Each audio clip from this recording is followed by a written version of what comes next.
നമുക്ക് കറിക്ക വെച്ചിട്ടൊരു അടിപൊളി ബജ്ജി ഉണ്ടാക്കില്ല. ആദ്യം തന്നെ നമുക്ക് മൈദപ്പൊടി, മുളക് പൊടി, കുരുമുളക് പൊടി, ഉപ്പ്, പിന്നെ കുറച്ച് കായം, ഇത്രയാണ് വേണ്ടത്. പിന്നെ നമ്മളൊരു ബൗളെടുത്ത് അതിനകത്തോട്ട് നമ്മൾ ആ മൈദ ഇട്ട് കൊടുത്തു.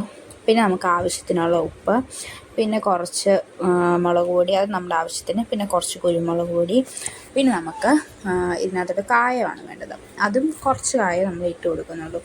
എന്നിട്ട് ഒരു ഫ്ലേവറിന് വേണ്ടി കേട്ടോ കായം ഇട്ട് കൊടുക്കുന്നത്. എന്നിട്ട് പിന്നെ നമ്മൾ വെള്ളം ഒഴിച്ച് നന്നായിട്ട് മിക്സ് ചെയ്യണം. ഓവറായിട്ട് വെള്ളം ഒഴിച്ച് പോകരുത്. ഇത് കണ്ടില്ലേ, ഇതേപോലെ ഒരു കൺസിസ്റ്റൻസി നമുക്ക് എടുക്കാം. എന്നിട്ട് ഇതാ നമ്മുടെ കറിക്ക കഴിഞ്ഞ് നമ്മൾ കറ പോകാൻ വേണ്ടി കുറച്ച് നേരം വെള്ളത്തിൽ ഇട്ട് വെച്ചിട്ടുണ്ടായിരുന്നു. ഓക്കെ, നമുക്കിനി ഇത് എണ്ണയിലിട്ട് നല്ല ഫ്രൈ ചെയ്തെടുക്കാം. അപ്പോൾ എണ്ണ നല്ല ചൂടായി വന്നിട്ടുണ്ട്. ഇനി നമുക്കിതിനകത്തോട്ട് ആ കറിക്ക എടുത്ത് നമ്മൾ നേരത്തെ തയ്യാറാക്കി വെച്ച മാവിൽ മുക്കി നമുക്ക് ഓരോന്നോരോന്നായി നല്ല മൊരിച്ച് പൊരിച്ചെടുക്കാം.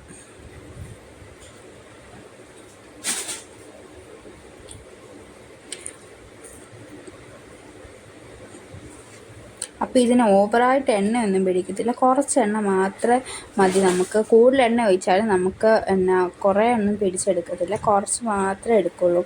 അപ്പോൾ നമുക്കിത് പെട്ടെന്ന് ഫ്രൈ ചെയ്തെടുക്കുകയും ചെയ്യാം. അധികം ടൈമിംഗ് ഒന്നും വേണ്ട, പെട്ടെന്ന് തന്നെ നമുക്ക് ഫ്രൈ ചെയ്തെടുക്കാൻ പറ്റും.